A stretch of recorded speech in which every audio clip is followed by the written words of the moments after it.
It took me longer than the other kids to grow out of cartoons. I loved all those childhood classics that were featured on Cartoon Network and Nickelodeon and such. It's funny, if you go on any nostalgic blogs nowadays, you'll see people acting like they always loved cartoons. But I bet there was a time that they denounced their love just to seem cool. Anyway, this carried over when I was in my early years of high school and bored in IT class. Everybody was just doodling away on Paint or playing Flash games or reading random pages found on the web. We had one of those teachers that never really cared about what we did as long as the work was done. My favorite cartoon at the time that I was binging was Batman, the animated series. Out of boredom, I was just searching away random things on search engines. First, I typed in Batman the Animated Series trivia, which came up with a plethora of random facts about the show. I then found some little interviews about the behind the scenes and making of, which was pretty interesting. After hearing the same facts over and over, though, I changed things up a bit. I decided to search for fan sites to see what others thought of the show. First, I found some popular blogs sharing fan fictions and theories. I eventually found a few hate pages, which peeved me off, but I eventually fell into a monotonous grind through the pages of search results. I eventually hit the double-digit figure of search pages, which is when you find the more bizarre and less relevant pages. I came across some roleplay forums, illegal streaming sites of the show, and even a fanatic who acted out episodes in costume. I was just mindlessly clicking through these until I hit a generic, albeit amateur-looking fan page. It had a generic spiel about how they loved the show, and there were pages of commentary written down on an episode-by-episode basis. I was curious, but as I was getting into things, a pop-up window came up. You have been selected for a chance to win $100,000. Obviously, I'd been warned by my parents to be cautious about things that were too good to be true. But I was also at that age where I felt like I was destined for something special, and this could be it. I hesitantly clicked on it, and it led to a little questionnaire, one question at a time. First, it asked a generic question about Batman. Luckily, I had just been reading all the hidden details of the show and proudly clicked the right answer in the drop-down. Correct, it congratulated me with. This gave me a great feeling and a small shot of adrenaline. This could be it. I could be rich in a matter of seconds, was the thought racing through my mind. This all left me on the next question. What is your name? I was hesitant now. I was especially warned to never fill in personal details on the internet. Class was ending soon, and I needed to be fast. If I answered, I could get in trouble. And if I left it, this opportunity would slip by. In a panic, I looked around my class for inspiration, and my eyes met with the people in my class. And then I came up with a genius idea. I could use someone else's name. First, I looked at my best friend. If all this turned out to be legitimate, he would definitely understand and would share the wealth with me. However, if he got in trouble, I would feel like I betrayed him. I was scared to ask him, as I didn't want him to laugh at me in case this was all fake. Next, I turned to the big kid at the back of the class. Pete was basically the school bully. I thought if things went sour, I wouldn't mind him taking the fall. He'd gotten away with so much in this school that anything bad happening to him would be karmic justice. But then I thought of the potential good and how he wouldn't even think twice about keeping all that money for himself. Time was running out, and I had to act quickly. I could see some people packing away their stationery early to leave quickly for the upcoming lunch break. Then the perfect idea hit me. Dexter. He was basically the class nerd.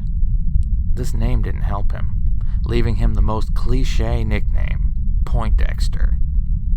He was weak-willed, easily pushed around, a bad quality to have, but if he got the money, I could easily sway him into being on my side and splitting the pool with me. And if things went sour, I could easily deny any connection. I didn't really have much connection with him, and I wasn't that type of kid, so no one would suspect me. It was the perfect choice. I quickly typed in his name, which led to a box for his address. I had it offhand from his birthday party flyer, which no one showed up to. It would have been social suicide to have shown up. I pulled out the creased flyer from my backpack and hastily filled it in. After that, the pop-up just thanked me and closed. It was anticlimactic, to say the least. It was just in time, though, as everyone was just flooding out for lunch, and I didn't want to look suspicious, so I closed everything down and I left. Weeks went by, and seemingly nothing happened. I didn't want to ask Dexter about it, as I didn't want to look stupid that I'd fallen for such a thing, and I didn't want him to know I was filling in his details on random sites.